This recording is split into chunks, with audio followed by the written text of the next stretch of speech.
What's up, guys? On this episode of On the Set for 80s Month, I'm checking out Back to the Future, starring Michael J. Fox. So, in 1985, we meet high schooler Marty McFly. He lives in Hill Valley with his parents and older brother and sister. We see that his father is always getting bullied by his boss, Biff, who seems to be a douchebag. Marty goes to a music audition with his band, but they don't do so well, and Marty tells his girlfriend Jennifer that he doesn't want to end up like his parents. Later that night, he goes to meet with his friend Doc, an eccentric scientist, at the local mall. Doc shows off his latest invention, a time machine made from a DeLorean, which is powered by plutonium. The problem is, Doc stole the plutonium from some terrorists. Just as Doc is explaining the car, the terrorists show up to the mall and kill him. Marty jumps in the DeLorean and takes off, accidentally activating the time machine in the process, and he ends up getting sent back to 1955. All of a sudden, Marty's in the past and the car gets damaged. As he explores the town, he runs into a younger version of his father, George, who even then got bullied by Biff. Hey, McFly!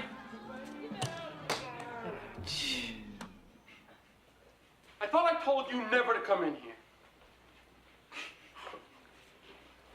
Well, it's gonna cost you. How much money you got on you? Well, how much you want, Biff?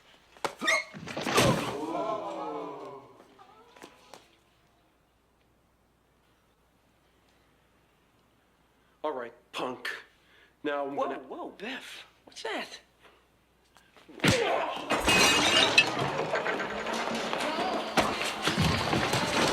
Calvin Klein. Oh my God, he's a dream. Marty stands up for George and ends up getting chased by Biff and his crew. But Marty outsmarts them and they end up getting showered by a truck full of cow manure. Wow, look at him go!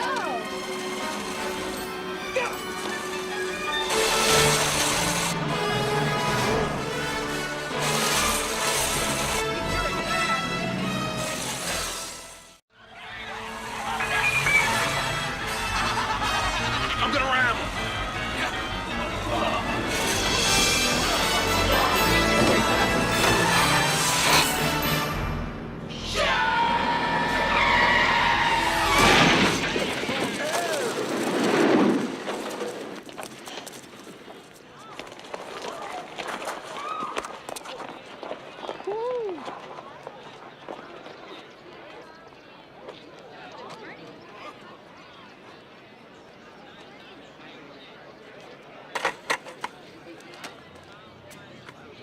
Thanks a lot, kid.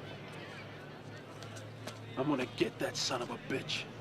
Later on, Marty follows George to his mother Lorraine's childhood home. George has been outside watching her through her window. What kind of creepy shit is that?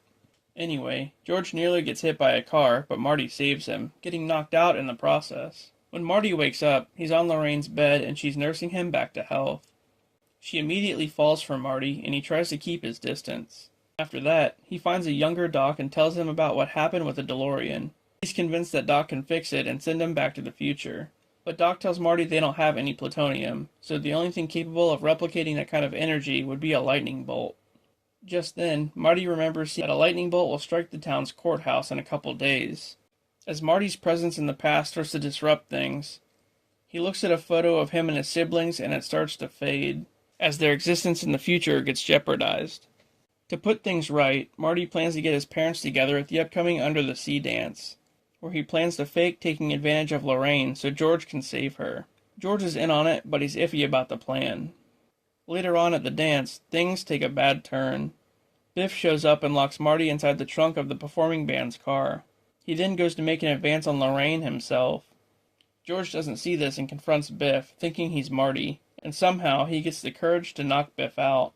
Afterward, he asks Lorraine to the dance.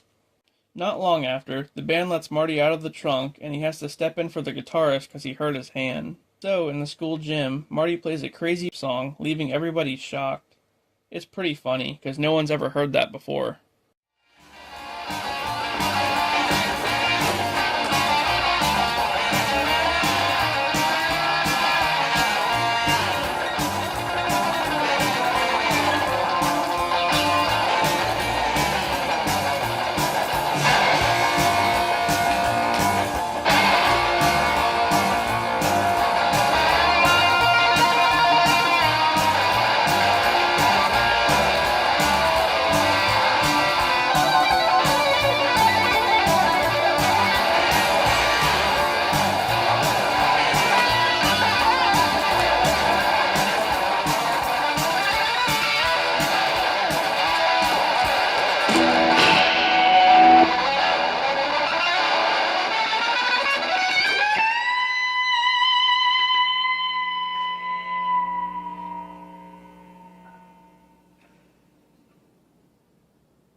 I guess you guys aren't ready for that yet.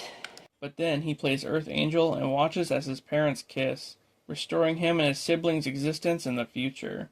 With time running out, Marty races to the courthouse and prepares for the lightning strike. He gives Doc a letter from his future self warning against the attack from the terrorists, but Doc doesn't want to know the future and just rips it up.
After some fuckery happens with the clock on the building, the lightning strikes the DeLorean as it hits 88 miles per hour, the necessary amount of speed to send him back, and Marty goes back to 1985.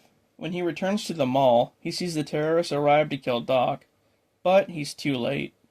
However, after they leave, Doc gets right up and tells him that he actually did read the note, and that now he's wearing a bulletproof vest. The next morning, Marty wakes up to find that now George is assertive and Biff is actually working for him.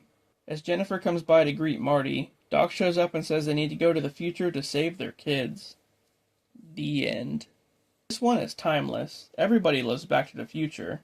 Marty going back in time was iffy. He almost made himself not exist. But ultimately, Biff got defeated and his parents got together. What an ending. Anyway, that was Back to the Future. Thanks for watching, and I'll see you later.